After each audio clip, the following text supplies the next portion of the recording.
اور پھر باتوں سے خاموش رہنے کی تلقین کی۔ وہ ذرا ٹھنڈے ہوئے تو میں نے کہا کہ خدا را دنیا کو تماشا نہ دکھائیں، آپ کے ساتھ جو بھی زیادتیاں ہوئی ہیں وہ بجا صحیح، لیکن ہمارا یہ اندرونی معاملہ ہے۔ گرد و نواح میں دنیا بھر کے سفارت خانے ہیں، وہ ہماری ایک ایک بات کی تفصیلی رپورٹ اپنے ممالک میں بھیجیں گے اور ہم بلا وجہ جگ ہنسائی کا موجب بنیں گے۔ میں آپ کو یقین دلاتا ہوں کہ آئندہ آپ کے ساتھ ناانصافی اور دھاندلی نہیں ہوگی۔ میری اس مختصر سی تقریر سے سب خاموش ہو گئے۔ میں نے ملٹری اٹیچی کو، جو کرنل تھے اور سفارت خانے کے افسران کی دھاندلیوں سے خاصے نالاں دکھائی دیتے تھے، ان سے کہا کہ وہ امدادی رقوم کی تقسیم کے دوران ہمارے ساتھ رہیں۔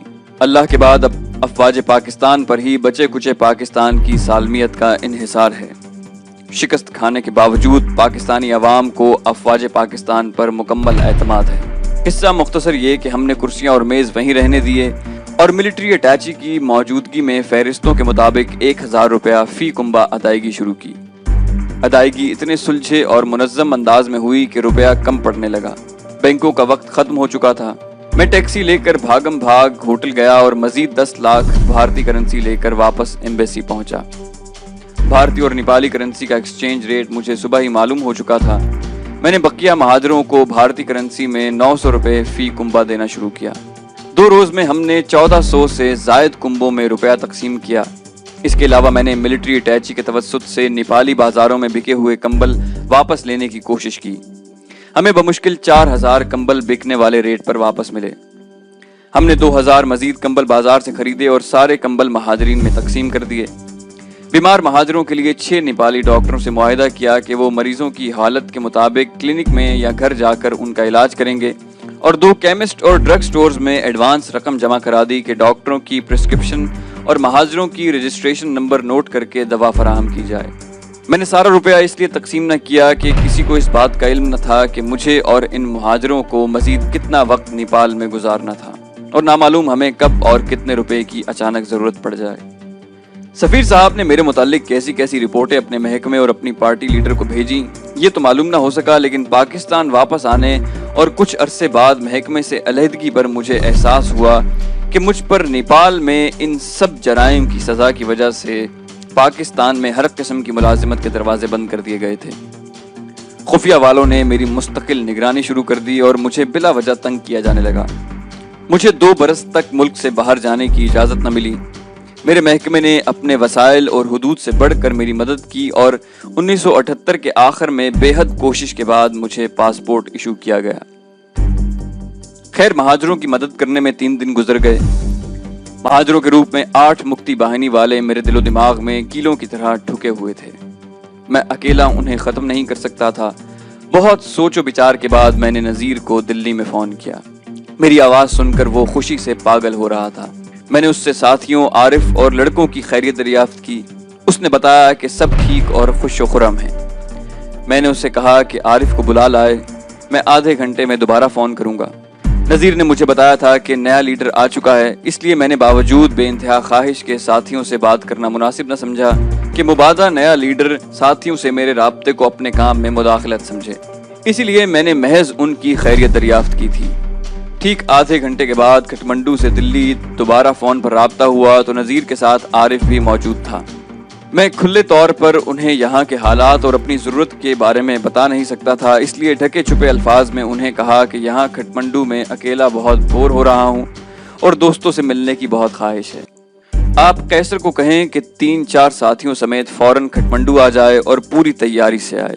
یہاں بہت سردی ہے، ان کی آمد سے ماحول گرم ہو جائے گا۔ عارف میرا مطلب سمجھ چکا تھا۔ اس نے جواب دیا کہ کل صبح ہی وہ قیصر سے ملے گا اور انشاءاللہ اگلے روز تمہارے دوست کھٹمنڈو کے لیے روانہ ہو جائیں گے۔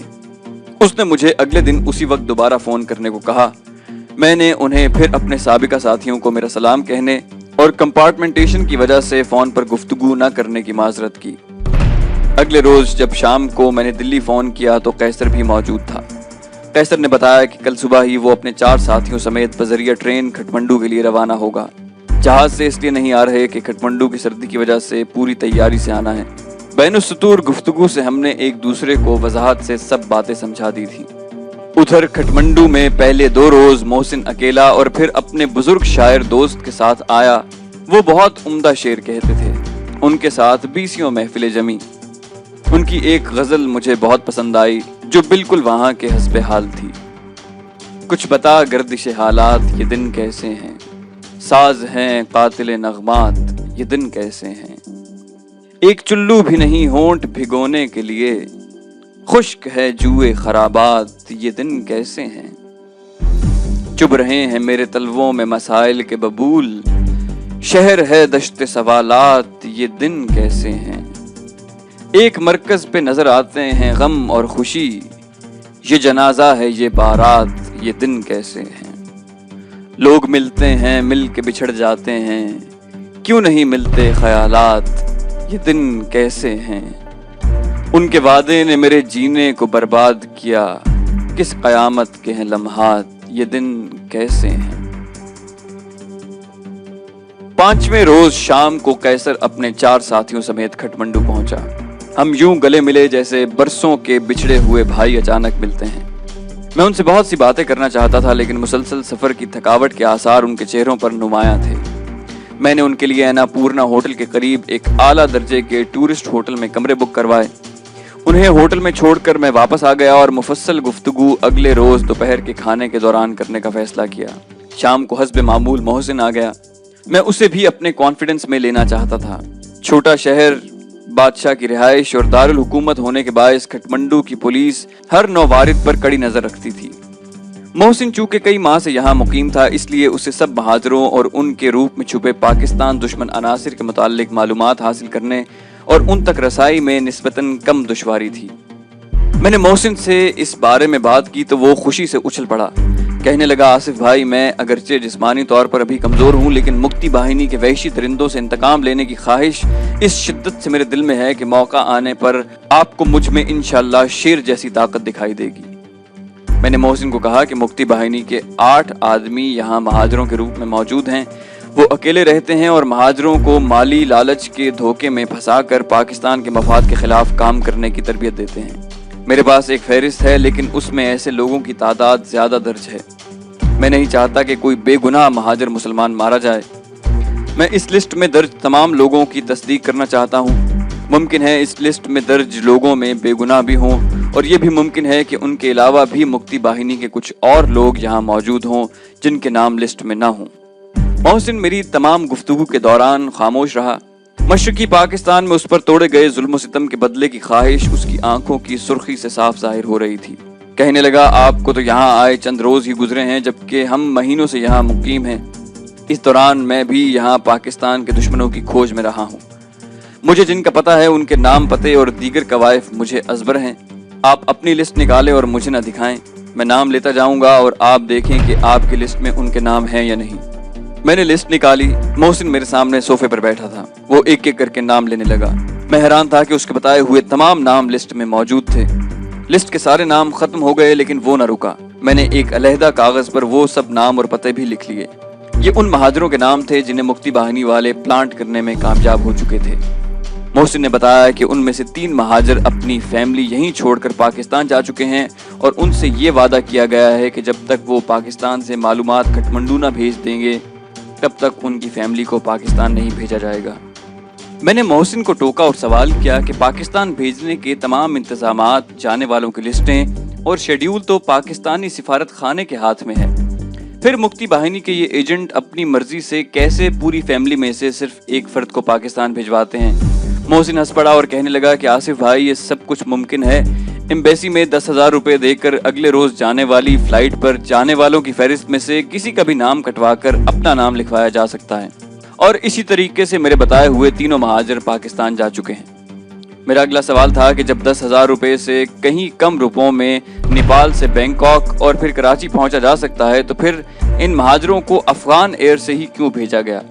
لیکن سوال کرتے ہی فوراً مجھے اپنی غلطی کا احساس ہوا، کیونکہ افغان ایئر کے جہاز UNO نے مہاجروں کے لیے چارٹر کیے تھے اور ان پر جانے والوں کو کھٹمنڈو کے سفارت خانے خصوصی بنے ہوئے یک طرفہ پاسپورٹ ایشو کرتا تھا، جبکہ کسی دوسری ایئر لائن اور کسی دوسرے روٹ سے پاکستان جانے کے لیے بین الاقوامی پاسپورٹ لازمی تھا، اور نیپال میں پاکستانی سفارت خانہ ملکی پالیسی کے تحت ایسا پاسپورٹ ایشو نہیں کرتا تھا۔ مجھے محسن پر پورا بھروسہ تھا، لیکن جب تک میں اسے عملی طور پر کام سر انجام دیتے نہ دیکھ لیتا، میں اسے دلی سے آئے ہوئے لڑکوں سے ملوانا نہیں چاہتا تھا۔ اس کی وجہ وہ خوف اور بے اعتباری تھی جو پاکستانی کوریئر کی غداری کے سبب میری گرفتاری کا موجب بنی۔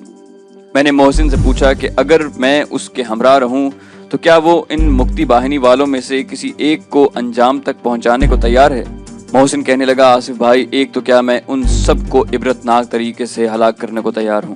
کھکڑی سے وار کرنے کی میں نے یہاں کافی پریکٹس کر لی ہے۔ میں نے بہت پہلے ہی انہیں ٹھکانے لگا دیا ہوتا، لیکن اپنی جسمانی کمزوری کی وجہ سے یہ کام نہیں کر سکا۔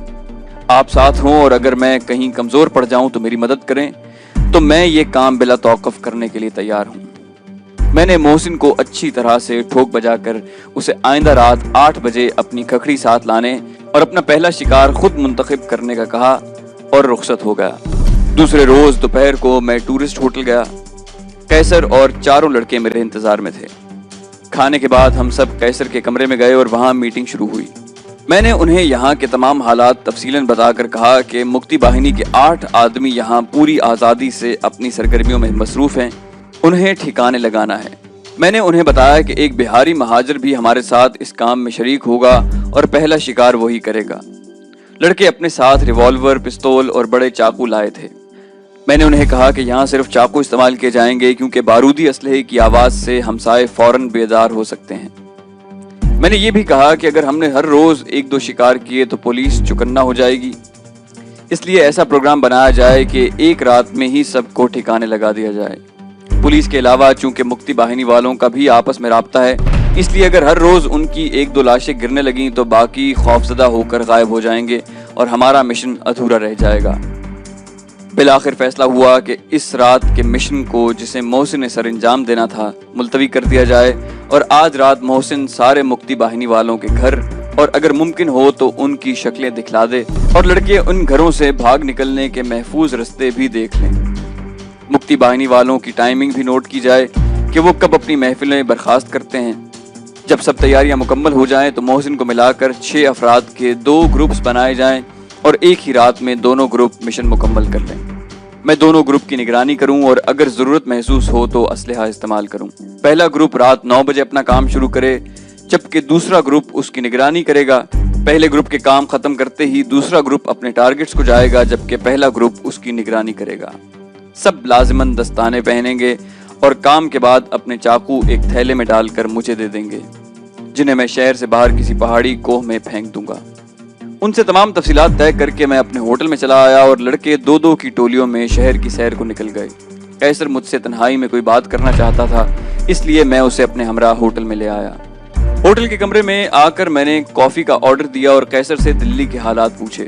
اس نے بتایا کہ لڑکوں کی سرگرمیاں اور جوش بالکل ختم ہو کے رہ گئے ہیں۔ گیراج میں جہاں بلا ناغہ ہر شام لڑکے اکٹھے ہوتے تھے، اب کبھی کبھار ہی آتے ہیں اور ادھر ادھر کی باتیں کر کے چلے جاتے ہیں۔ میں نے وجہ پوچھی تو پہلے تو وہ جواب دینے سے کترانے لگا، لیکن میرے زور دینے سے آخر وہ پھٹ پڑا۔ کیا کہوں، آپ نے جس محبت اور جذبے سے سب کو اکٹھا کیا اور تربیت دی تھی وہ اب سرے سے ہی مفقود ہو گیا ہے۔ آپ کے جانے کے بعد جب تک حبیب گروپ کا لیڈر رہا، وہ ہم سے بالکل آپ کی طرح گھل مل کر رہتا تھا۔ ہمیں آپ کی کمی ضرور محسوس ہوتی تھی، لیکن اس نے ہمارے جذبے، جرت اور ولولے میں کوئی فرق نہیں آنے دیا۔ لیکن جب سے نیا گروپ لیڈر آیا ہے، اس کے رویے سے حالات بالکل بدل گئے ہیں۔ اس نے حبیب اور دوسرے ساتھیوں کو ہم سے ملنے سے روک دیا ہے۔ اس نے اپنی رہائش اب بھی نذیر صاحب کے ہاں باقی ساتھیوں کے ہمراہ رکھی ہوئی ہے۔ ہم پہلے کی طرح جب بھی حبیب اور دوسرے ساتھیوں سے ملنے گئے، وہ بڑی رکھائی سے پیش آیا۔ اس کے رویے سے لڑکے بالکل بے دل ہو چکے ہیں۔ یہ سب کچھ بتا کر قیصر نے مجھے نذیر کا خط دیا۔ نذیر نے لکھا تھا کہ وہ اپنی جوان بچیوں کے ہمراہ گھر میں رہتا ہے۔ یہ معلوم ہونے کے بعد بھی کہ آپ لوگ کون تھے اور دلی میں کیا کر رہے تھے، اس نے ہر طرح کا خطرہ مول لیا اور اپنے گھر کو آپ کے لیے پناہ گاہ بنایا۔ لیکن آخر کب تک وہ اور اس کے گھر والے خوف و دہشت کی حالت میں رہیں گے؟ میری گرفتاری کے دوران اور فرار کے بعد آج تک انہیں ہر دم یہ دھڑکا لگا رہتا ہے کہ نہ جانے کس وقت فوج اور پولیس والے وہاں دھاوا بول دیں گے۔ میرے بمبئی جانے کے بعد اس نے حبیب کو اپنے خدشات بتائے تو اس نے نئے گروپ لیڈر کے آنے تک کی مہلت مانگ لی۔ نیا گروپ لیڈر آ گیا تو اس سے بات کی اور اسے سرائے بیرم خان میں ایک متبادل جگہ بھی دکھائی، لیکن ابھی تک انہوں نے گھر خالی نہیں کیا۔ نذیر نے بڑے درد بھرے انداز سے کہا تھا کہ مسلمان ہونے کے ناطے میں نے اتنا بڑا خطرہ مول لیا ہے لیکن کیا اب اس بات کا انتظار کیا جا رہا ہے کہ کب بھارتی ہندو فوجی اس کی بیٹیوں کی رسوائی کریں؟ نذیر نے خط کے آخر میں لکھا تھا کہ خدارا ہمیں اس اذیت سے نجات دلانے کی کوئی تدبیر کریں اور ہمیں اس جرم کی سزا نہ دیں کہ ہم نے اپنے پاکستانی بھائیوں کی بے پناہ خطرات کے باوجود مدد کی۔ خط پڑھ کر میں نے قیصر کی طرف بڑھا دیا۔ وہ میرے چہرے سے تاثرات کا اندازہ لگا رہا تھا۔ کہنے لگا، نذیر نے یہ خط مجھے پڑھا کر ہی لفافے میں بند کیا تھا۔ ہم نے حبیب سے بھی یہاں آنے سے پہلے اس مسئلے پر بات کی تھی۔ وہ سب کچھ جانتے ہوئے بھی مجبور ہے۔ ڈاک کا پیکٹ گروپ لیڈر اپنے سامنے بند کرواتا ہے۔ اسی گھر میں رہنے کی وجہ سے ٹرانسمیٹر پر مختصر پیغام بھی اسی کی موجودگی میں بھیجا جاتا ہے۔ نذیر نے آپ کو یہ خط اپنی آخری کوشش سمجھتے ہوئے بھیجا ہے۔ اگر جلد ہی اسے کوئی مثبت جواب نہ ملا تو پھر ہم گراج والے اس معاملے کو اپنے ہاتھ میں لے لیں گے۔ ہمارے متعلق تو آپ جانتے ہیں کہ ہم کبھی اپنی جان کی پرواہ نہیں کرتے۔ پاکستان کی خاطر اگر ہم بھارتی فوج اور ڈی ایم آئی والوں سے بھیڑ سکتے ہیں تو اپنی بہنوں کی عزت بچانے کے لیے ایک لاوارث پاکستانی جاسوس کو ٹھکانے لگانا ہمارے لیے بچوں کا کھیل ہے۔ میں نے اسے تسلی دی اور یقین دلایا کہ میں اپنی پوری کوشش کروں گا کہ یہ مسئلہ جلد از جلد سلجھ جائے، اور 3 روز بعد میں نے پاکستان جانے والی ڈاک میں اپنے تھیلے میں نذیر کا خط اور قیصر کے ارادوں کے متعلق تفصیلاً لکھ کر بھیج دیا۔ نتیجتاً اس گروپ لیڈر کو واپس بلا کر حبیب کو گروپ لیڈر بنا دیا گیا، جس نے سرائے بیرم خان میں شفٹ ہو کر دلی میں میرے بنائے ہوئے ہمدرد جان نثاروں کے نیٹ ورک کو بکھرنے سے بچا لیا۔ یہ تفصیلات مجھے بعد میں قیصر اور نذیر کے خطوط سے ملیں، جن سے کھٹمنڈو قیام کے دوران میں نے مستقل رابطہ رکھا تھا۔ آئندہ 3 روز ہم سب نے محسن کی رہنمائی میں مکتی باہنی والوں کی نگرانی، ان کے گھروں سے باہر جانے اور واپس لوٹنے اور ان کی محفلوں کے ختم ہونے کے اوقات اور تکمیل کے بعد واپس آنے کے راستوں کے تعین کر لیے تھے۔ ہم نے بازار سے دستانے اور جیبی ٹارچیں خرید لی۔ دستانے تو ہاتھوں کے نشان نہ پڑنے کے لیے تھے۔ جوتوں کے نشانوں کی ہمیں کوئی فکر نہ تھی، کیونکہ کھٹمنڈو کی ساری زمین پتھریلی ہے۔ میں نے شیر پنجاب ریسٹورانٹ کے مالک سردار جی سے ان کی گاڑی بھی مانگ لی۔ غرض یہ کہ ساری تیاریاں مکمل تھیں۔ ہمیں اب صرف ایکشن کی رات کا تعین کرنا تھا کہ اچانک ایک ایسا مسئلہ سامنے آ گیا جس کی طرف میں نے پہلے توجہ نہ دی۔ کھٹمنڈو کے ہوٹلوں اور گیسٹ ہاؤسز میں 99% غیر نیپالی ہی قیام کرتے تھے، جن میں سے بیشتر یورپین، امریکی اور خال خال جاپانی ہوتے۔ یہ ٹورسٹ اکثر کھٹمنڈو کی اطراف کے پہاڑیوں پر ہائیکنگ کے لیے صبح نکل جاتے تھے۔ کھٹمنڈو اور اطراف کے دیہاتوں کے ڈکیت ان کی تاک میں رہتے تھے، اور جوں ہی کوئی ان کے ہاتھ چڑھتا تو اس کے پیسے، گھڑی اور کمپس تک چھین لیتے اور ذرا سی مزاحمت پر کھکھڑی سے ہلاک کر کے گہری کھائیوں میں پھینک دیتے۔ جب ایسی وارداتوں میں اضافہ ہو گیا تو حکومت نے ہوٹل اور گیسٹ ہاؤسز والوں کو پابند کر دیا کہ ہر رات 9 بجے مہمانوں کی واپسی کی رپورٹ بنا کر پولیس کو بھیجیں۔ سردیوں میں ویسے بھی کھٹمنڈو رات 8 بجے ہی ویران ہو جاتا تھا۔ ہمارا مسئلہ یہ تھا کہ ہمارا مشن رات 8 بجے کے بعد شروع ہو کر نامعلوم کب تک جاری رہتا۔ ایک ہی رات میں 8 مہاجروں کے کھٹمنڈو جیسے پرامن شہر میں قتل ہونے کی خبر نہ صرف کھٹمنڈو بلکہ پورے نیپال کی پولیس کو ہلا کر رکھ دیتی۔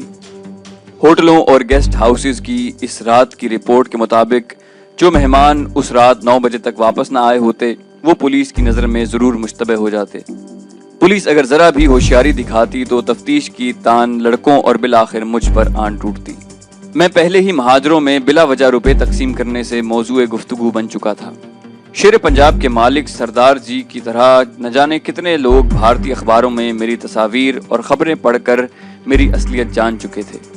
بھارتی سفارت خانے میں یقیناً میرے متعلق اطلاعات موجود تھیں۔ نیپالی پولیس کو میری اصلیت کا پتہ چل جاتا تو بھارت کے ساتھ معاہدے کے مطابق مجھے پابند سلاسل کر کے بھارت کے حوالے کر دیا جاتا اور میرے ساتھ قیصر اور لڑکے بھی مارے جاتے۔ یہ مسئلہ سامنے آیا تو ہم نے عارضی طور پر مشن کو ملتوی کر دیا۔ میرا ہوٹل وسیع رقبے پر پھیلا ہوا تھا اور 2 منزلہ تھا۔ میں اپنے کمرے کی عقبی کھڑکی سے رسے کے ذریعے بآسانی اتر سکتا تھا اور شام کو واپسی کے اندراج کے بعد کھڑکی سے اتر کر اندھیرے میں غائب ہو سکتا تھا۔ میں نے ہوٹل کے چاروں طرف گھوم کر اچھی طرح سے جائزہ لیا۔ میرے فلور پر جتنے کمرے تھے ان کی عقبی کھڑکیاں میرے کمرے کی طرح ہمارے کام کے لیے موزوں تھیں۔ اس طرف سے مطمئن ہو کر میں نے قیصر سے مشورہ کیا اور اگلے دن یہ 5 اناپورنا ہوٹل میں چیک ان ہو گئے۔ اب دوسرا مسئلہ ہمارے سامنے یہ تھا کہ ہوٹل سے نکلتے وقت سارے ہوٹل کی بجلی بند کی جائے۔